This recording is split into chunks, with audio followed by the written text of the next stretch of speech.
বন্ধুরা, এখন আমি করব মটরশুঁটি দিয়ে ছোট নতুন আলুর দম। আমার রান্নাঘরে তোমাদের সবাইকে স্বাগত জানাই। আমার রেসিপি যদি ভালো লেগে থাকে তবে লাইক, শেয়ার আর সাবস্ক্রাইব করে দেবে।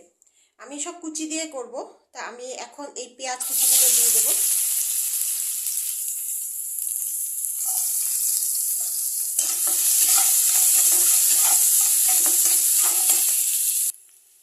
এখন এটার মধ্যে অল্প ভাজা করে নিয়েছি, এটার মধ্যে দিয়ে দিব আদা আর রসুন থেতো।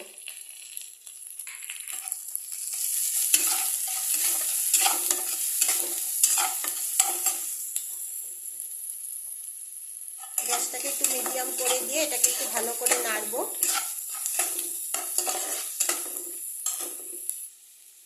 আমি এখানে নতুন আলুগুলো দিয়ে দিয়েছি। নতুন আলুগুলো দিয়ে আমি এটা একটু ভালো করে নেড়ে নেব।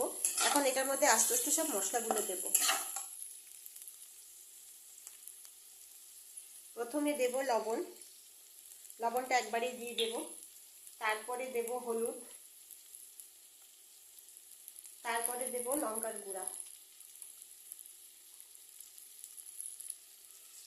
আমি এখানে লঙ্কা বাটা দিচ্ছি না, যার জন্য লঙ্কার গুঁড়াটা একটু বেশি করে দেব, একটু ঝাল ঝাল যাতে হয়। এটাকে একটু ভালো করে এই মশলার সাথে একসাথে সব কিছু মিলে একটু ভালো করে নাড়বো।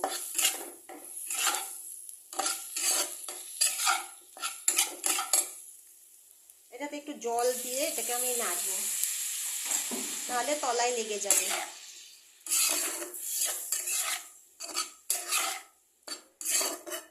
এটা হতে হতে এরপরে আমি দিয়ে দেব মটরশুঁটি।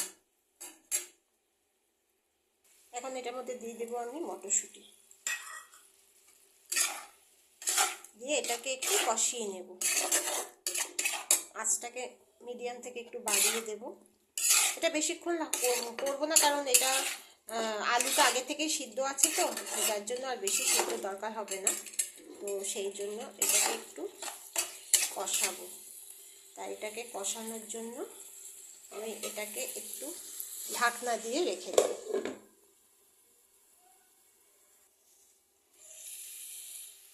আমার এটা 3 থেকে 4 মিনিট আমি এটাকে একটু কষিয়েছি। এটার মধ্যে দিয়ে দেব পরিমাণ মতো চিনি। একটু বেশি চিনি আমরা খাই, সেই জন্য দিলাম একটু বেশি করে। তো এটাকে আবার একটু ভালো করে নেড়ে এখন এটার মধ্যে আমি গরম জল দিয়ে দেব। এটার মধ্যে এখন আমি এই কেটলিতে করে রেখেছি গরম জল দিয়ে দেবো। যেহেতু এটা আলুর দম করবো, একটু ঝোল ঝোল আলুর দম, ঝোল ঝোল ঝাল ঝাল শীতকালে খেতে খুব ভালো লাগে। তো এটাকে একটু ফুটাবো। 5 মিনিট পরে আমি আসছি। 5 মিনিট হয়ে গেছে, দেখি এটা কি অবস্থা। জলও মোটামুটি একটু শুকিয়ে গেছে, আর একটু ঝোল ঝোল করবো। তো একটু গরম জল ইউজ করলে ভালো, ঠান্ডা জলের স্বাদটা নষ্ট হয়ে যায়। তো এটা আমাদের আলুটা অল্প সিদ্ধ হয়েই গেছিল, সেই জন্য দেবো না। এখন এখানে একটু দিয়ে দেবো গোলমরিচ, তার সঙ্গে দিয়ে দেবো গরম মশলা।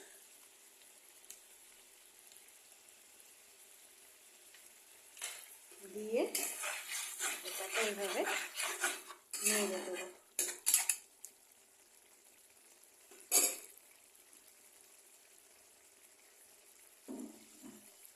চলো, আমাদের রান্না হয়ে গেছে। তোমাদের রেসিপিটা যদি ভালো লেগে থাকে আমাকে লাইক, শেয়ার এবং সাবস্ক্রাইব অবশ্যই করবে, আর কমেন্টে জানাবে কেমন লাগলো। আজকের জন্য টাটা।